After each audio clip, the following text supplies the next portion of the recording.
अफगान का बदला, पाक दहला। जिस बात का डर था वही हुआ।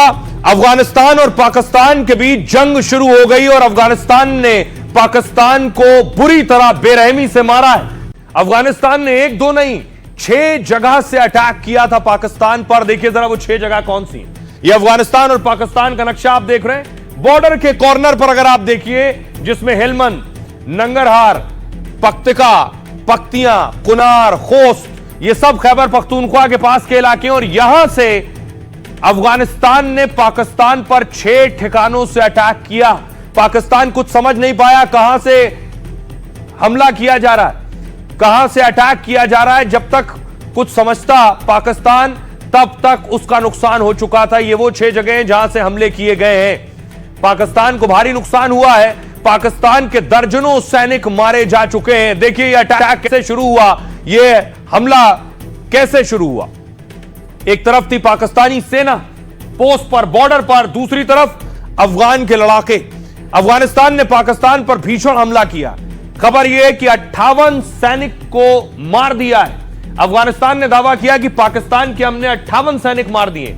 25 चौकियां पाकिस्तान की कब्जा ली है। इस्लामाबाद से खैबर पख्तूनख्वा तक हाहाकार मच गया है। उसने सोचा नहीं था कि एयर स्ट्राइक की इतनी बड़ी कीमत चुकानी पड़ेगी पाकिस्तान को। 2 दिन पहले टीटीपी के नाम पर उसने काबुल पर अटैक किया था। जवाब में अफगानिस्तान ने एक साथ 6 जगहों से हमला किया। 30 से ज्यादा पाक सैनिक घायल हो गए, सैकड़ों भाग खड़े हुए। भारी मात्रा में पाकिस्तान के हथियार भी अफगानों के कब्जे में। जवाब में पाकिस्तान ने भी अफगान के कंधार में ड्रोन अटैक किया है। यानी 2 मुस्लिम देशों के बीच भीषण जंग छिड़ गई है। अफगान ने यह कहकर हमला किया कि पाक आईसिस को पनाह दे रहा है। जैसे पाक ने हमला किया कि तुम टीटीपी को पनाह दे रहे हो और बम मार दिया, इसने हमला किया कि तुम आईसिस को पनाह दे रहे हो तो हमने अटैक कर दिया। अफगानिस्तान ने अपनी जमीन से आतंकियों को खदेड़ दिया, उसका कहना है। लेकिन पाकिस्तान ने खैबर पख्तूनख्वा में उन आतंकियों के अड्डे बना दिए। आतंकियों को ट्रेनिंग के लिए कराची, इस्लामाबाद से लोग ट्रेनिंग देने आते हैं। पाकिस्तान को आईसिस के जिन लड़ाकों को घर से निकालना चाहिए, अफगानिस्तान कह रहा है उनका इस्तेमाल वो हमारे खिलाफ हमले के लिए कर रहा है। आईसिस अफगानिस्तान और दुनिया के देशों के लिए खतरा है। अफगानिस्तान ने इसे ट्रेलर बताते हुए पाक को धमकी दे दी है कि अपनी जमीन पर हमला और हवाई क्षेत्र का उल्लंघन हम हरगिज बर्दाश्त नहीं करेंगे। सुनिए जरा, अब सोचिए जरा कि पाकिस्तान को अफगानिस्तान घुसकर मार रहा है। पाकिस्तान को भी इल्म नहीं था कि इतने बुरे दिन आ जाएंगे कि अब अफगानिस्तान भी पीट कर चला जाएगा। तो अब पाकिस्तान क्या कर रहा है? पाकिस्तान भारत पर आरोप लगा रहा है। पाकिस्तान कह रहा है कि इसमें भारत का हाथ है, भारत उकसा रहा है, इसलिए अफगानिस्तान हमें मार रहा है। और यह कब हो रहा है? अगली तस्वीर देखिए। आज खुद जब अफगानिस्तान के विदेश मंत्री हिंदुस्तान में है, अमीर मुत्तकी ने प्रेस कॉन्फ्रेंस की बाकायदा इस दौरान, और उधर अफगानिस्तान अटैक कर चुका था। हदफ और मतलूब था वो हासिल हुआ। और यहाँ पे अमन अमान अगर मुमकिन है तो वो पॉल्यूशन से हो सकता है। तो पाकिस्तान भारत पर आरोप लगा रहा है। देखिए जरा, अब आपको बताऊं शहबाज शरीफ क्या कुछ कह रहे हैं। शहबाज कह रहे हैं पाकिस्तान की सुरक्षा से कोई समझौता नहीं होगा, हर उकसावे का कड़ा और असरदार जवाब दिया जाएगा। इधर ताबूतों की लाइन लगी हुई है पाकिस्तान में। अफगानिस्तान कह रहा है अफगान की तरफ से जंग रुकी है, हम शांति चाहते हैं। अगर पाकिस्तान शांति और अच्छे रिश्ते नहीं चाहता है तो अफगानिस्तान के पास भी विकल्प मौजूद हैं। हमारा दिल बड़ा है, अफगानिस्तान को भारत या पाकिस्तान से कोई दिक्कत नहीं है। जरदारी कह रहे हैं कि पाकिस्तान के पास इस बात के ठोस सबूत हैं कि कई हमले अफगान धरती से संचालित हुए हैं और चरमपंथी समूहों को भारत से समर्थन मिल रहा है। पाकिस्तान के देखिए सेना का कहना है पाकिस्तानी सेना ने कई अपमान अफगान चौकियों और पोस्ट पर अटैक किया। बड़ी संख्या में अफगान सैनिकों और टीटीपी आतंकियों को मारा है। इसके अलावा अफगानिस्तान में तालिबान के प्रवक्ता देखिए कह रहे हैं कि भारत के साथ हमारे रिश्ते दूसरों के साथ टकराव के नहीं है, बल्कि अपनी जरूरतों पर आधारित है। हम अफगान को जंग का मैदान नहीं बनने देंगे। नागरिकों पर गोलीबारी अंतर्राष्ट्रीय कानूनों का उल्लंघन है, पाकिस्तान के गृह मंत्री कह रहे हैं। पाकिस्तानी सेना हर ईंट का जवाब पत्थर से दे रही है। इसके अलावा अफगानिस्तान कह रहा है पाक सेना के बार बार के उल्लंघन का सुरक्षा बलों ने जवाब दिया है और हमारी सेना पूरी तरह तैयार है, हर हमले का हम करारा जवाब दे रहे हैं। पाकिस्तानी आवाम और पाकिस्तानी सियासियों के साथ हमारा कोई मुश्किल नहीं है। पाकिस्तान में कुछ खास हलके हैं जो हालात को ख़राब करने की कोशिश कर रहा है, तो अफ़गानिस्तान अपना सरहदों का, अपना फ़ज़ा का हक महफूज रखे और जैसा कुछ खिलाफ वर्जियाँ हुआ है उसके फ़ौरन जवाब भी दिया। और फिर रात जो इंतकामी ऑपरेशन हुआ तो उसमें हमारा जो हदफ और मतलूब था वो हासिल हुआ। फिर हमारे दोस्त ममालिक जैसा कतर और सऊदी अरबिस्तान उन्होंने ख्वास्ता, उन्होंने तलब किया कि अभी जंग रुकना चाहिए। दुनिया के मुस्लिम देश जो पाकिस्तान के साथ आकर खड़े होते हैं, चाहे वो ईरान हो या फिर कतर हो, ये आखिर क्यों खामोश है? अफगानिस्तान ने मारा क्योंकि दूसरी तरफ भी मुस्लिम देश है, इसलिए ये चुप है। सबसे पहले देखिए कतर क्या कह रहा है। कतर कह रहा है दोनों देश संयम बरतें और तनाव कम करने पर बात करें, बातचीत से ही शांति और स्थिरता को बढ़ावा मिलेगा। सऊदी अरब कह रहा है अफगान पाक बॉर्डर पर तनाव से हम चिंतित हैं, क्षेत्रीय शांति के लिए हम दोनों से अपील करते हैं कि बातचीत से तनाव कम करने की कोशिश करें। ईरान कह रहा है दो मुस्लिम देशों के बीच टकराव और तनाव ठीक नहीं है, हमारा मानना है कि दोनों पक्ष संयम बरतें, हम इसे सुलझाने और इसमें मध्यस्थता कराने को तैयार हैं। भारत कह रहा है हम अफगानिस्तान के घरेलू मामलों में किसी तरह का हस्तक्षेप नहीं करते हैं, यह कहना है भारत का। सऊदी अरब क्या कह रहा है? अब जब बचाने का वक्त था, पिछले महीने सऊदी अरब पाकिस्तान में रक्षा समझौता हुआ, इसके तहत दोनों देशों ने सामूहिक सुरक्षा का वादा किया, यानी किसी एक देश पर हमला हुआ तो दोनों पर हमला माना जाएगा। पाकिस्तान ने पूरी दुनिया के सामने इस समझौते पर दस्तखत किए और बताने की कोशिश की कि हम पर हमला होगा तो सऊदी हमारे साथ है, लेकिन सिर्फ एक महीने में ही इस समझौते की पोल खुल गई, क्योंकि अफगानिस्तान ने पाक पर हमला किया तो सऊदी अरब चुप रहा। सऊदी अरब ने जवाब भी दिया तो चिंता जताई और शांति की अपील की।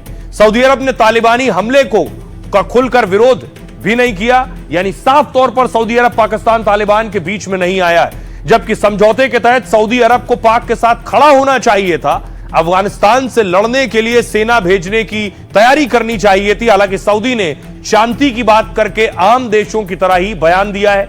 इस बयान ने क्या पहले ही ट्रायल में पाकिस्तान के समझौते को फेल कर दिया है?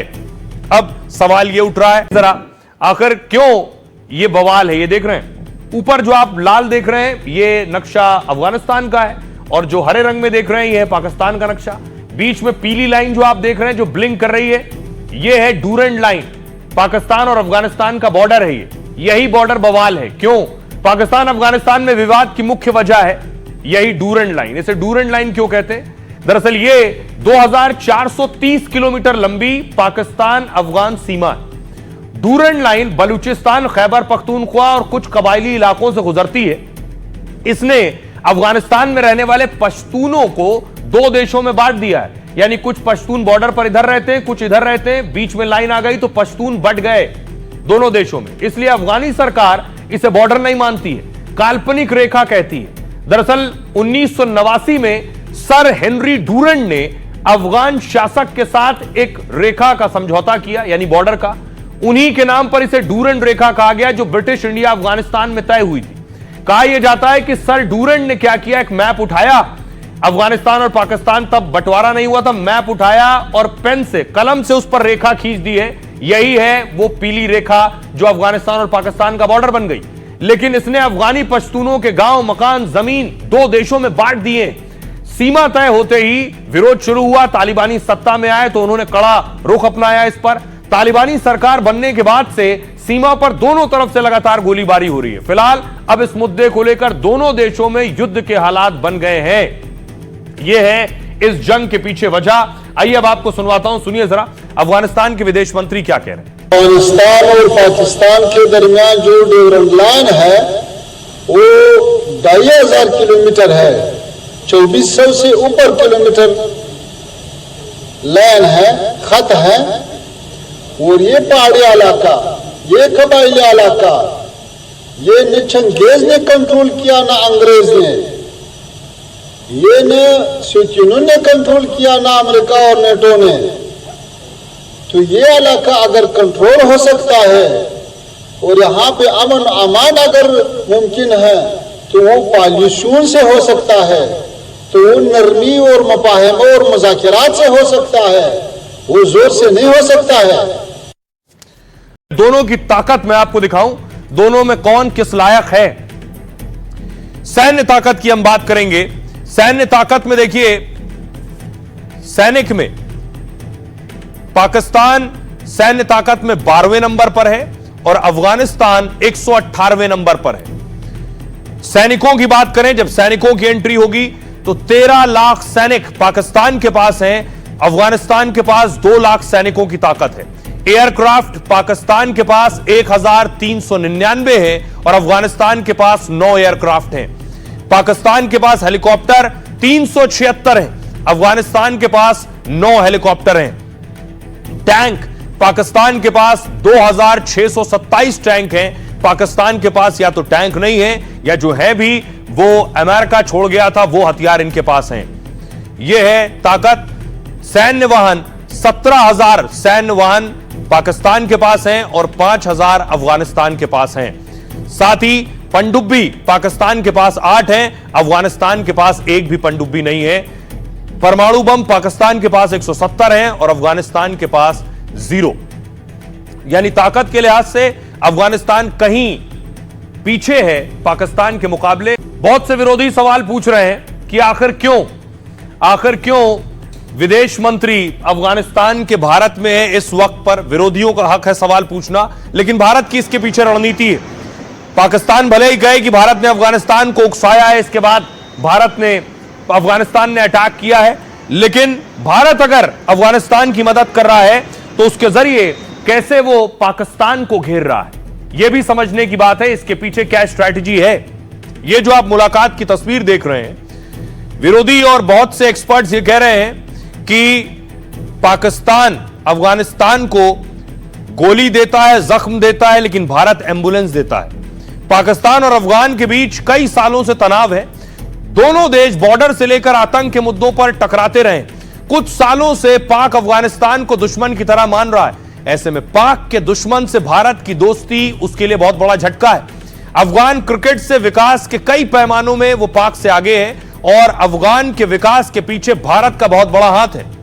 अफगानिस्तान में नई संसद और कई बांध बनाने में भारत ने मदद की है। अफगानिस्तान की क्रिकेट टीम भारत का होम ग्राउंड, भारत में उसका होम ग्राउंड है, समझ लीजिए, यहीं सीखे हैं वो क्रिकेट। भारत ने अफगान में 500 प्रोजेक्ट, $3 अरब का निवेश किया है। दोनों देशों के बीच नई डील और समझौते पर भी बात चल रही है। जानकारी मानते हैं कि अफगान से रिश्ते के पीछे अहम रणनीति है। अफगानिस्तान से चीन और पाकिस्तान को काउंटर करने में मदद मिलेगी। पाकिस्तान ने भारत के लिए हवाई और जल का रास्ता बंद कर रखा है। अफगान के सहारे मध्य एशिया तक भारत की पहुंच आसानी से हो जाएगी। चीन और पीओके में खनिज के भारी भंडार हैं, भारत की पहुंच से दूर हैं। अफगानिस्तान में भी लिथियम और दूसरे खनिजों के भारी भंडार हैं। डील से अफगानिस्तान के खनिज का भारत इस्तेमाल कर सकता है भविष्य में। यानी अफगान से दोस्ती बढ़ेगी तो पाकिस्तान की घेराबंदी आसान होगी। और यही वजह है कि पाकिस्तान इस बात को लेकर बहुत टेंशन में है, परेशान है। इन तस्वीरों को देखकर सुनिए जरा डिफेंस एक्सपर्ट्स क्या कह रहे हैं। अफगानिस्तान एक तो पाकिस्तान के पीछे पड़ता है, तो वहां से हमारे अच्छे संबंध तो पाकिस्तान को इससे चलता है। दूसरी बात, हमारा अफगानिस्तान के द्वारा ईरान, रशिया, सेंट्रल एशिया, उनके साथ एक हमारा संबंध जुड़ जाता है। तो ये भी एक बहुत बड़ा एक सोचने वाली बात है। साथ साथ अफगानिस्तान में जिस तरह से चीन अपने पैर पसार रहा था, वहाँ पर भी एक तरह से उनके लिए काउंटर है कि आज वो किस प्रकार से भारत के पास आ रहे हैं, भारत से बातचीत कर रहे हैं और भारत भी एक बदले हुए तालिबान को गले लगा रहा है, इसमें कोई शक नहीं है। अब आइए आपको बताऊं, पाकिस्तान में कोई भी बीमारी हो, कोई भी दिक्कत परेशानी हो, वो हर बात के लिए भारत पर आरोप लगाता है। कुछ भी हो, चींटी भी मर जाए तो भारत पर इल्जाम। जैसे देखिए, अफगानिस्तान ने पीटा है अभी। अफगानिस्तान पाक में सीमा विवाद की वजह से गोलियां चल रही हैं। इसी विवाद में अफगानिस्तान ने पाक सैनिकों को ढेर कर दिया है, लेकिन पाकिस्तान के राष्ट्रपति जरदारी इसमें भारत का हाथ बता रहे हैं। पाक सेना ने तो भारतीय खुफिया एजेंसी पर भी आरोप लगाया है, कहा है कि भारतीय एजेंसी पाक में आतंकी हमले करा रही है। इतना ही नहीं, बलूचिस्तान में अगर कुछ होता है, यानी अफगानिस्तान मारे तो भारत पर आरोप लगा दो। बलूचिस्तान जब पीटता है, बलूचिस्तान पाक का सबसे बड़ा और संसाधन संपन्न राज्य है, इस पर पाक का कब्जा है, वो इसे चीन अमेरिका को बेचना चाहता है, लेकिन बलूच लोग इस प्राकृतिक संपदा में अपना हिस्सा मांग रहे हैं और इसी मांग को लेकर लंबे समय से आंदोलन हो रहा है पाकिस्तान में। बलूचिस्तान ने पाकिस्तान से आजादी की जंग छेड़ दी है, लेकिन पाकिस्तान इसके पीछे भी भारत का हाथ बता देता है। हाल ही में जाफर एक्सप्रेस पर अटैक हुआ, पाक ने भारत पर उंगली उठा दी। अगली जगह देखिए पीओके, पाक अधिकृत कश्मीर, पाक की दमनकारी नीतियों के खिलाफ पीओके में बगावत फूट पड़ी। लोग बिजली, आटे, सब्सिडी की मांग को लेकर सड़क पर उतर आए। यह प्रदर्शन इतना बढ़ गया कि पाक सेना पर अटैक हुए। इस प्रदर्शन को लेकर भी पाक मंत्रियों ने भारत का हाथ बता दिया है। और इतना ही नहीं, पाकिस्तान में जो टारगेट किलिंग हुई लंबे समय से आतंक के खिलाफ, आतंक के लिए सुरक्षित पनागा अगर कोई है तो पाकिस्तान है। गैंग वॉर में एक दूसरे के संगठन के लोग मारे जा रहे हैं। 2 साल में पाक में 20 बड़े आतंकी मारे गए हैं। हालांकि भारत ने इससे साफ इनकार किया है, पाकिस्तान ने इसे लेकर भारत पर आरोप लगा दिया। यानी पाकिस्तान में कुछ भी हो, उसके लिए पाकिस्तान सीधे तौर पर भारत पर आरोप लगाता है, क्योंकि उसके लिए सबसे आसान यही है।